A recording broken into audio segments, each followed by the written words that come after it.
Ayan. Simula na po tayo. Delightful Sabbath sa inyong lahat. Good news. Dahil tayo po ay nasa katapusan na ng 2 Samuel. Last chapter po tayo, nasa 24. Nilaktawan po natin yung dalawang chapter dahil ito yung isang panalangin lamang ni David at pagpili ng mga pinuno ng Israel. No? So, ito po ay nung nakaraang araw ay pinag-uusapan namin ni Sister Leng. Nasaan yung kwento ni David tungkol dito? At bigla na lang lumabas po ito. At nasa bandang huli pala ng sabi natin, matatapos na tayo sa 2 Samuel, di pa natin na-discuss yun. So, ito na po yun. At makikita rin po sa 2 Chronicles 21, chapter 21. So, sa 2 Samuel 24 at 1 Chronicles chapter 21, parehong-pareho ang pagkakatala doon. May konting difference lang. Kaya ang pinili ko po ay yung sa 1 Chronicles na mas malinaw pong nating maunawaan. Sabi po sa chapter 1, nais guluhin ni Satanas ang Israel, kaya inudyukan nito si David na mag-census. Ano yung mag-census na yun? Bilang, no? Kaya dahil dito, inutusan ng hari si Joab at ang mga pinuno ng hukbo na alamin ang bilang ng mga Israelita mula sa Beersheba hanggang sa Dan at inuulat sa kanya. Ngunit sinabi ni Joab, halimbawa ang mga tao'y paramihin ni Yahweh ng makasandaang beses. Hindi ba't sila'y mga lingkod mo pa rin? At ikaw ang kanilang marangal na hari. Bakit pa ninyo kailangan gawin ito? Kamahalan. Bakit pa ninyo bibigyan ng dahilan upang magkasala ang Israel? Ngunit nanaig ang utos ng hari. Kaya si Joab ay naglibot sa buong lupain at pagkatapos ay nagbalik sa Jerusalem. Iniulat niya kay David ang kabuuang bilang ng kalalakiang maaaring gawing kawal. Sa Israel ay 1,100,000 at sa Huda naman ay 470,000. Ngunit hindi niya isinama sa census ang lipin ni Levi at Benjamin sapagkat labag sa kanyang kalooban ng utos na ito ng hari. So, may tatlong pagkakataon sa Old Testament na binanggit ang pangalang Satan. No? Yung una po ay kay Eva at Adan, kung paano sila po ay tinukso sa Garden ng Eden. Ang pangalawa naman po ay nung pinuntahan niya yung righteous man, ang pangalan po ay Job. No? At kanyang pinahirapan. At siya po ay nabigo. At ito nga po yung pagkakataon na pangatlo, no? Si Satan ay umatake na naman at inudyukan niya itong si Haring David para gumawa ng isang bagay na ikagagalit ng Diyos.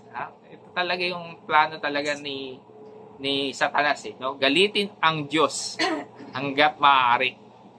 So, kahit itong si Joab nga ay alam na ang pagbibilang ng mga tauhan ay maling bagay, itong si David po ay hindi nakinig ng advice ni Joab. No? Siguro iniisip niya, akong hari at ako ang dapat masulot. No? So, hindi niya kailangan, sa kanyang isipan, hindi niya kailangan advice ng iba. So, the first life lesson that we're going to take away is the word conceit. Letter C, conceit. Sa Tagalog po ay pagmamayabang. No? So, conceited, no? Mayabang. So, yung conceit, yung pride, kayabangan, ego, arrogance, ay isang salita o mga salita na pareho lang ang kahulugan. Pagmamayabang. No?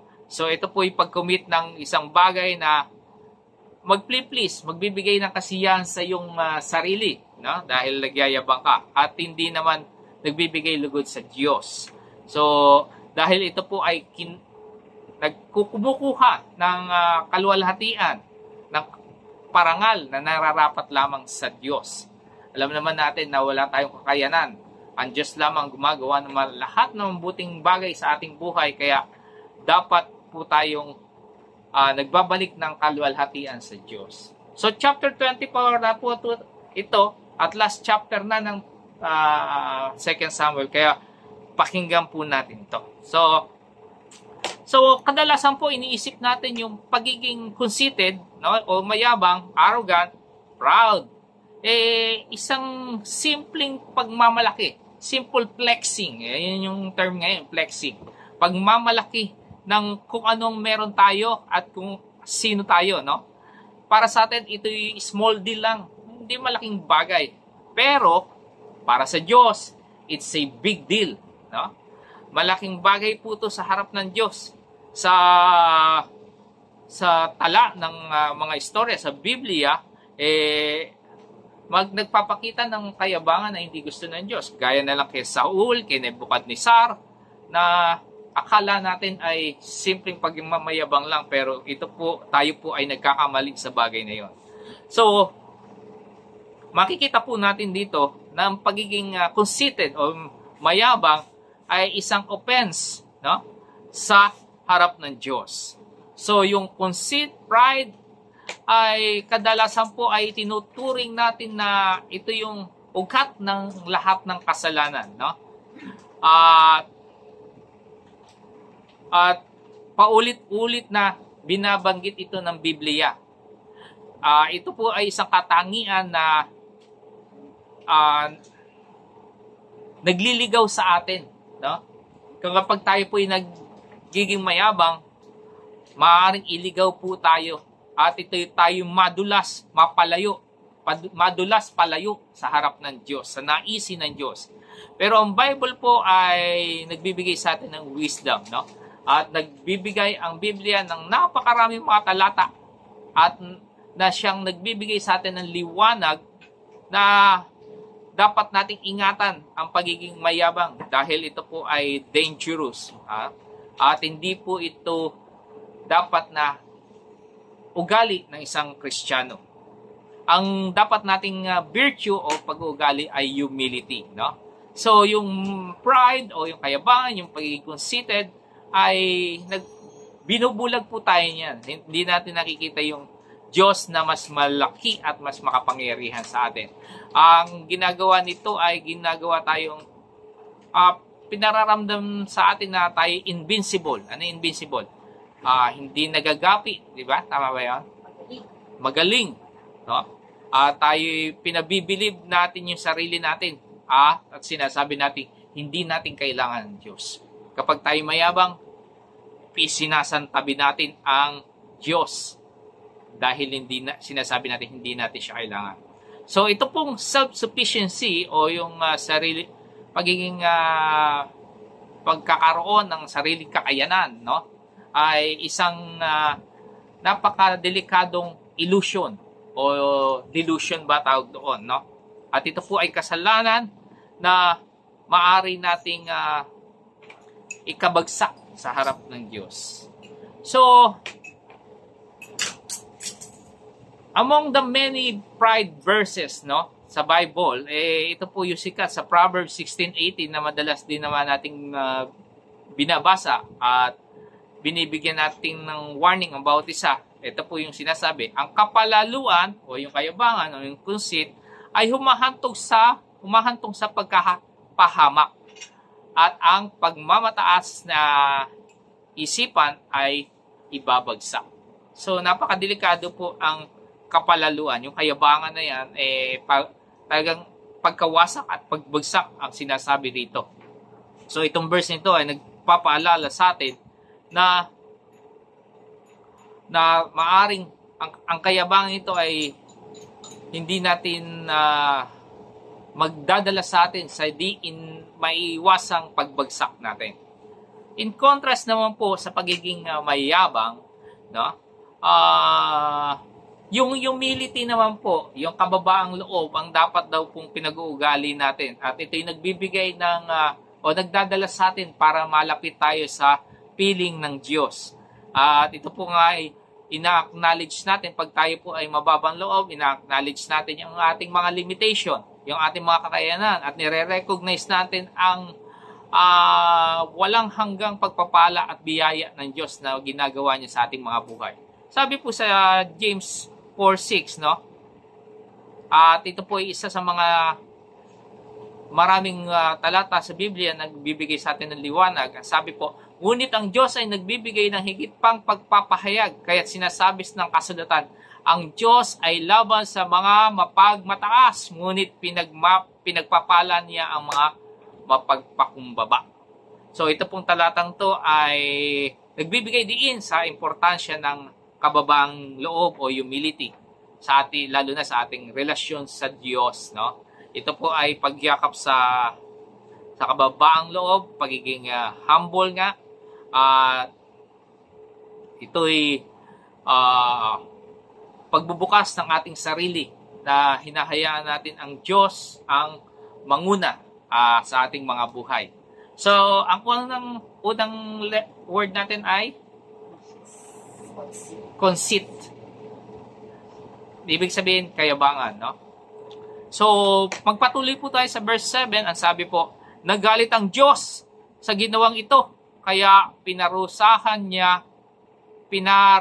niya ang Israel. Nagbilang lang no? Ng mga tao.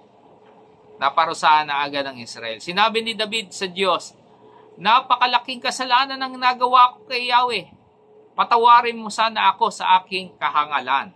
Sinabi ni Yahweh kay God. God po ay isang propeta. Ang propeta ni David, sabi, pumunta ka kay David at sabi mo sa kanya, sabi ni Yahweh, pumili ka sa 3 bagay na maaari kong gawin sa iyo. So may parusang gagawin sa kanya at pinapipili pa siya ng 3 bagay, no? May choices ng parusa, no? So pumunta nga si God kay David at pinapili ito. 3 taong 3 taong tagutom, 3 buwang pananalanta ng mga kaaway, o 3 araw ng pananalanta ng Diyos sa pamamagitan ng salot sa buong Israel na isasagawa ng anghel ni Yahweh. Kung pipili kayo, ano gusto nyo? Ano yung mabilis na? 3 araw ng pananalanta ng Diyos, no? Ang pipiliin ni Sister Leng. So, magpasya ka ngayon upang masabi ko ito kay Yahweh. Para namang hindi naririnig ng Diyos. Yun ang sabi ni God kay David. Sabi, napakahirap ng kalagayan ko, sagot ni David. Gusto kong si Yahweh ang magparusa sa akin sapagkat mahabagin siya. Ganun sinabi niya, no? Ayaw kong tao ang magparusa sa akin. Kung kalaban nga naman, patay siya doon, no? Mahihirapan siya. At walang awa ang mga kaaway. Ang ganda ng sinabi ni David dito. Nagpadala ng salot sa Israel si Yahweh. At 70,000 ang namatay sa kanila. Sinugo ng Diyos ang isang anghel ni Yahweh upang wasakin ng Jerusalem. Ngunit nang wawasakin na ito, ikinalungkot ni Yahweh ang nangyayari. Kaya't sinabi niya, tama na, huwag mo nang ituloy yan. Ang anghel noon ay nakatayo sa tabi ng giikan ni Arauna na isang Jebusite. Tumingala si David at nakita niya ang anghel ni Yahweh sa pagitan ng langit at lupa. May hawak na itong espada at nakamba sa Jerusalem. Talagang matindi. So, kitang-kita po natin yung pagbibilang ni David ay nagdala ng disaster, no? Dahil hindi kagaya nung naunang census na inutos ng Diyos doon sa Numbers 1 and 2, no? Kung meron kayong panahon ay basahin niyo po yon. Itong census na ito na inutos ni David ay may wrong motive po. Mali ang kanyang motibo ng kanyang puso. At ito yung pagkakaroon ng kayabangan, yung pride nga sa strength o yung lakas ng kanyang army. Ito'y pag nakita mo kasi kung gano'ng karami yung sundalo mo, nagiging mayabang ka na, lumalaki ang iyong ulo, no? At ito nga po ay hindi kinatutuwa ng Diyos. Sabi po sa Isaiah 31:1 na lagi natin binabanggit, tuwing tayo po ay umaasa sa sarili natin at sa ibang mga bagay, sabi po, kahabag-habag kayong umaasa sa tulong ng Ehipto at nagtitiwala sa bilis ng kanyang mga kabayo, nananalig sa dami ng kanyang mga karwahe at sa matatapang niyang mga bayo. sa halip na sumangguni at umasa kay Yahweh, ang banal na Diyos ng Israel. So kung hindi ka talaga asa at magtitiwala sa Diyos, at aasa ka lang sa ibang mga bagay, kagaya na David, umaasa siya sa kapangyarihan, lakas ng kanyang mga kawal, sabi rito ay kahabag-habag ka. So si David po ay nagkasala dahil sa kanyang kayabangan, being conceited, no? Sin as we know it, no? Kung kapag ginawa mo po ang kasalanan, it will not go unpunished, no? Hindi hahayaan ng Diyos na ito po ay hindi maparusahan. So the second life lesson that we're going to take away is the word consequence. So madalas po natin ginagamit yan at pinag-aaralan yung kinahihinatnan ng isang bagay, no? So dito po ang consequence ay yung galit ng Diyos, no? At naghiganti siya. So, yung consequence nga po ay isang resulta o effect ng mali nating ginawa, no? Alam niyo po, si David, itong pangyayaring ito, dapat na-avoid niya, naiwasan niya po dapat yung consequence na binigay ng Diyos. Kung nakinig siya kay Joab, tama po Sister Lang, no? So, most of the times, kadalasan po, ang Diyos po ay nagpapadala sa atin ng Joab, no? Diyan po na i-correct tayo, nire-review tayo, tinuturuan tayo, nire-remind tayo na huwag tayong gumawa ng isang bagay na kasalanan sa harap ng Diyos, sa paningin ng Diyos, no? Tayo po ay nagbabasa ng Biblia, nakikinig tayo ng pangangaral, at kadalasan sa mga acquaintances natin, mga nakakasalubong natin, nakakausap natin, nandyan ay bibigay ng Diyos ng liwanag sa ating mga gagawin desisyon. Pero, most of the times din, ang ginagawa natin, nire-refuse natin abutin yung liwanag na binibigay ng Diyos, no? Sa experience ni David,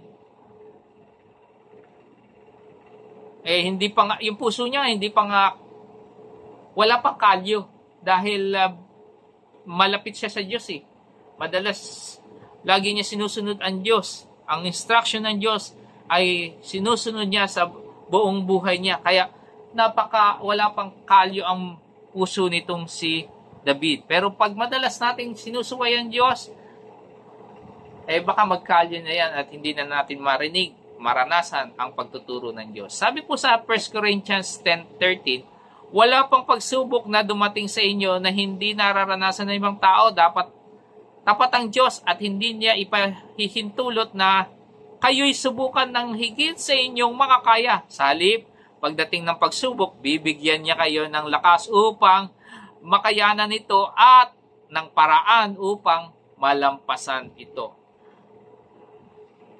So si Joab was supposed to be David's way out, no? Kung ano yung sinabi ni Joab, yun dapat yung paraan para malampasan ni David ang kasalanan, no?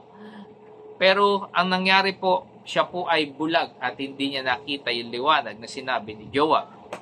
So ang consequence ni David sa kanyang action, sa kanyang kinilos na kasalanan, ay nagdulot ng pagkamatay ng 7,000 katao, no?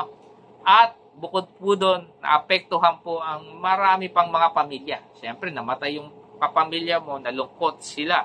At kung namatay pa, naghahanap buhay sa inyo, nagutom pa yung pamilya nun. So, bukod sa 70,000 na namatay, maraming naapektuhang pamilya sa pagkakataon na. So, most of the time, ang Diyos po ay nagpapaalala sa atin, no? Na i-observe natin ang Sabat ng tama. Huwag tayong magluluto ng Sabat, huwag tayong bibili ng Sabat, huwag mong gagawin ng mga bagay na gusto lamang ng iyong katawan, no? Madalas, Facebook tayo ng Facebook, kung sino-sino kausap natin pag araw ng Sabat. Ako po pag nasa church, niiwan ko yung cellphone ko sa kotse at nilalagay ko sa airplane mode dahil hindi ko kailangan ng message ng iba, ang kailangan ko ay mensahe ng ating Panginoon. Pero kagaya ni David,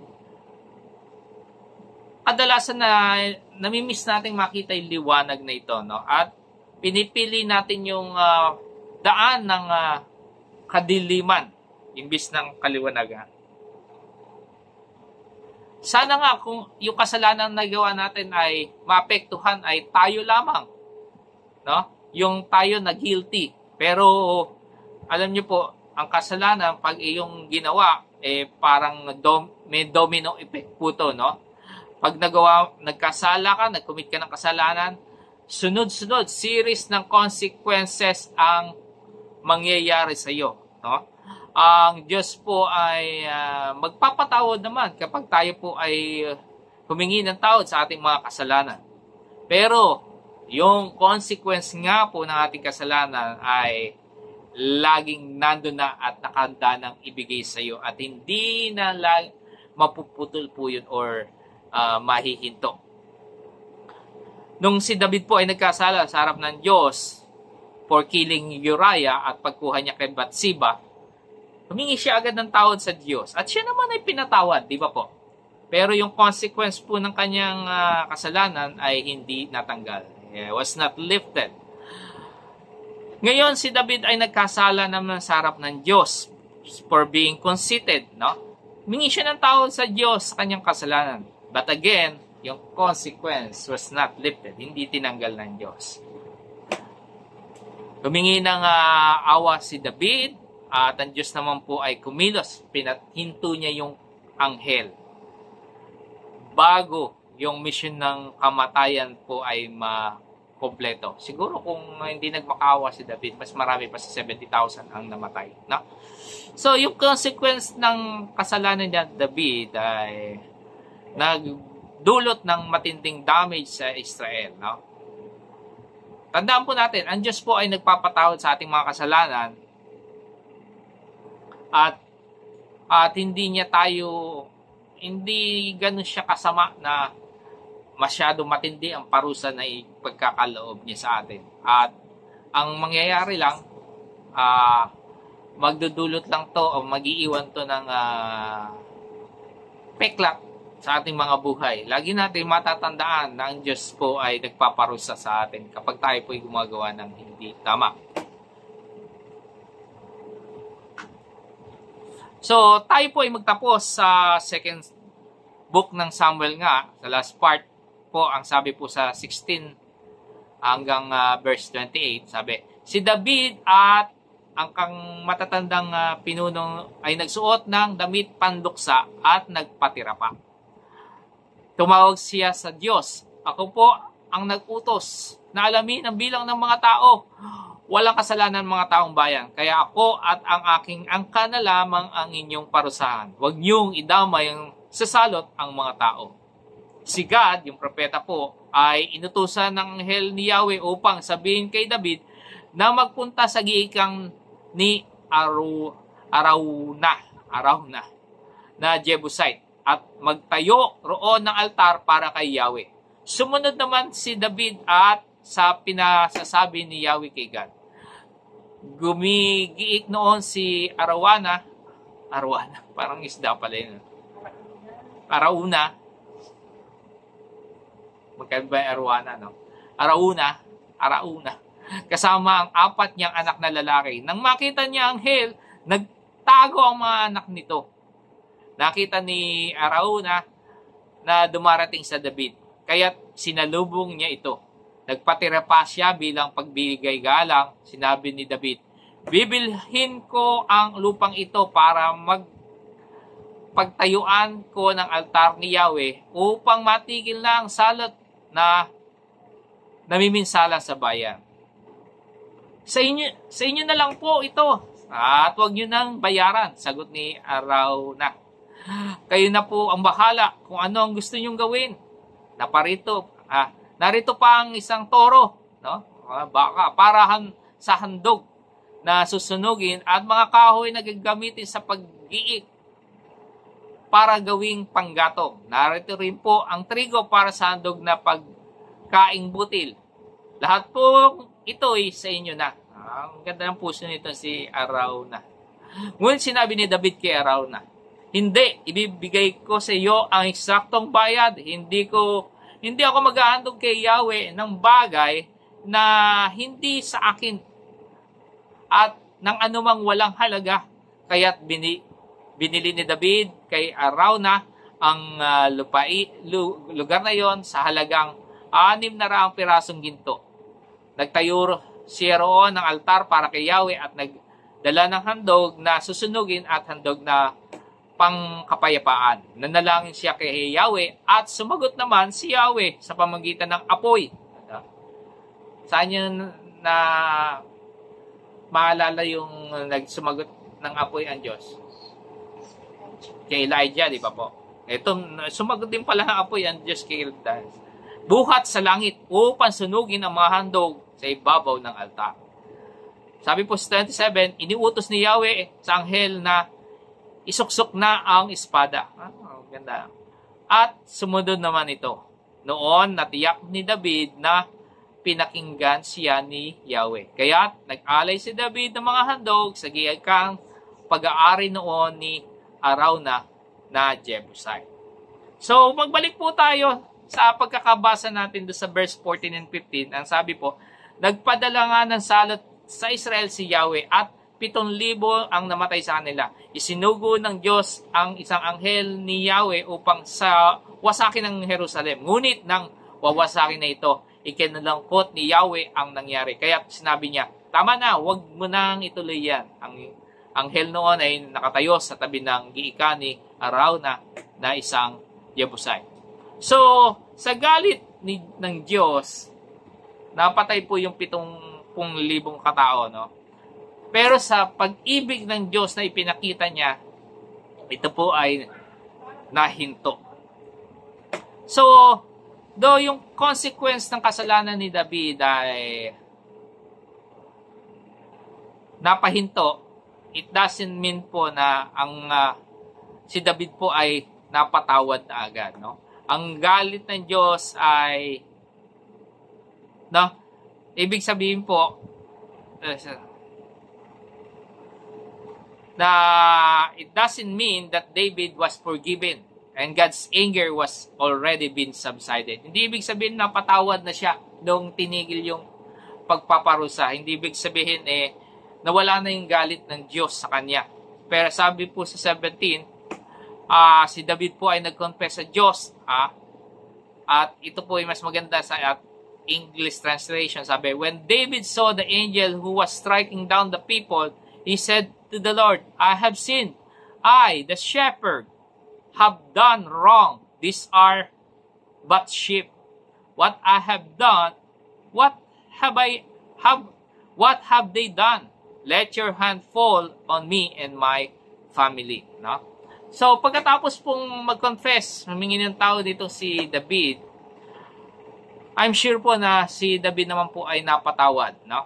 Kagaya ng sinasabi sa 1 John 1:9. Pero after nung kanyang pag-confess, ni-require ng Diyos si David na gumawa ng isang bagay na magpapasiya sa Diyos. At ito nga po ay pag-aalay ng sakripisyo. Kaya, Sister Leng, yung third life lesson natin na take away natin ay the word consecrate. No? Consecrate. Ano yung una? Consequence. Pangatlo? Parang galing. So, binigyan po tayo ng Panginoon ng tatlong ibig sabihin ng consecrate, no? Yung una nga po ay to offer to God, o mag-alay sa Diyos. Yung pangalawa, sanctify, o gawing banal. O yung pangatlo ay devote, italaga. So, yun po yung tatlong ibig sabihin ng consecrate. At isa-isayin po natin to, no? At itong tatlong pong bagay nito ay makikita rin naman natin sa Romans 12:1 and 2, no? Kaya nga, mga kapatid, alang-alang sa masaganang habag at pag-ibig ng Diyos sa atin, ako'y nakikiusap sa inyo na ialay ninyo ang inyong sarili bilang isang handog na buhay, banal at kalugod-lugod sa Diyos. Ito ang nakakarapat-dapat na pagsamba ninyo sa Diyos. So kapag tayo nagkasala, at humingi ng tawad, tayo po'y patatawarin ng Diyos. At ninanais ng Diyos na tayo mag-offer ng ating mga sarili. No? I-consecrate po natin ang sarili natin. Ialay nyo ang inyong sarili, sabi sa verse, sa chapter 12, verse 1 and 2. No? So, kapag tayo po ay nag-offer o binigay natin ang sarili natin sa Diyos, automatically, itong buhay natin na inaalay natin sa Diyos, binigay natin sa Diyos, ay hindi na atin. Ang ibig sabihin po nun ay dapat wala na sa ating mga buhay ang mga lustful desire, yung mga pagnanais ng ating mga katawan. Kagaya na sinasabi sa 1 John 2:16, sabi, ang lahat ng nasa sanlibutan, ang pagnanasa ng laman, ang pagnanasa ng mga mata, at pagyayabang sa buhay na ito ay hindi namumuhay sa Ama kundi sa sanlibutan. No? Hindi nagmanggaling sa Ama kundi sa sanlibutan. Itong mga bagay nito ay dapat mawala sa atin.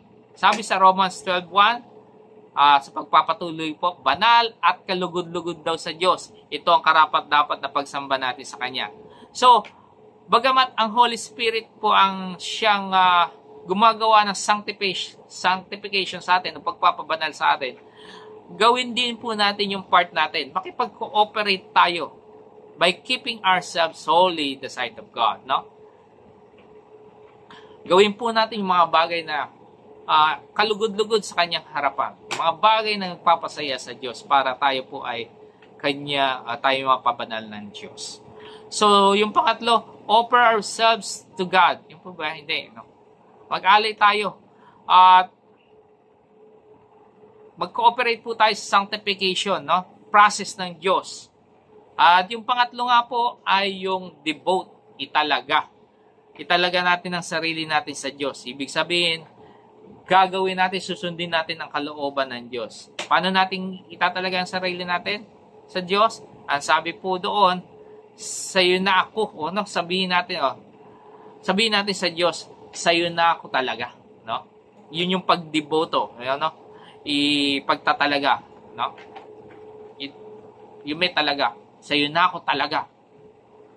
Yan yung pagtatalaga. So, sabi po sa verse 2, huwag kayong makiayon sa takbo ng mundong ito. Sa halip, hayaan ninyong baguhin ng Diyos ang inyong pag-iisip upang maunawaan ninyo ang kanyang kalooban. Sa gayon, magagawa ninyo kung ano ang mabuti, kalugod-lugod sa harap ng at ganap sa nakalooban ng Diyos. So kapag itinalaga natin, dinevote natin ang ating mga sarili sa Diyos, sinasabi na natin, hindi na ako talaga makikiayon sa takbo ng mundong ito.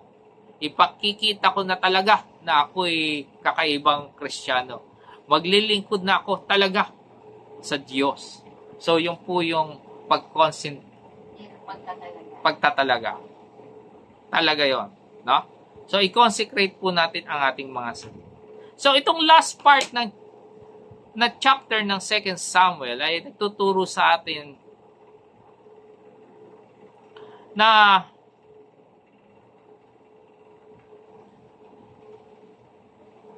kahit gaanong kalaki o kabuti o yung mga ginawa natin sa harap ng Diyos, kapag tayo nagkasala, ito po ay may katapat na kaparusahan.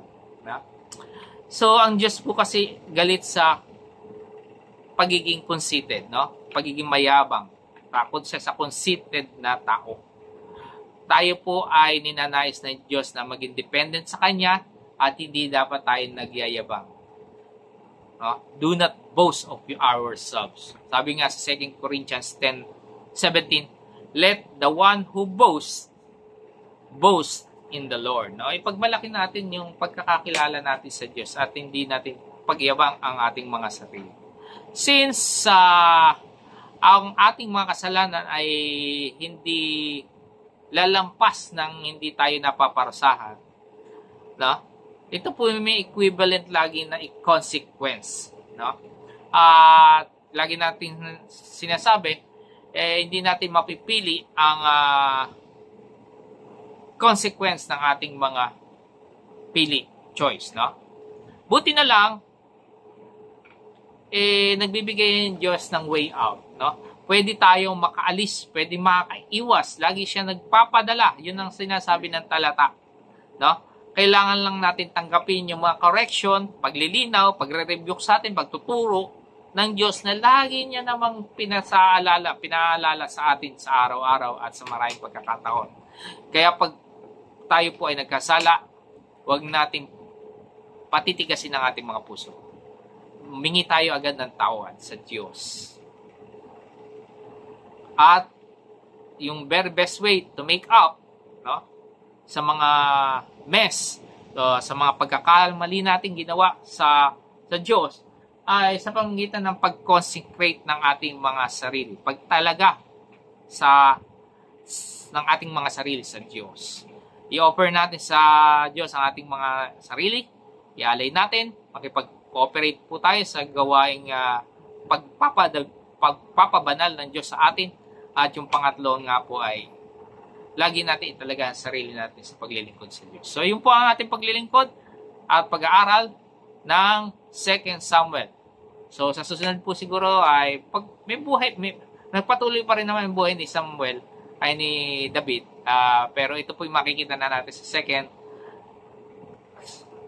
Chronicles. At doon po tayo mag-aaral. Delightful Sabbath po sa inyo. Amen. Okay, guys.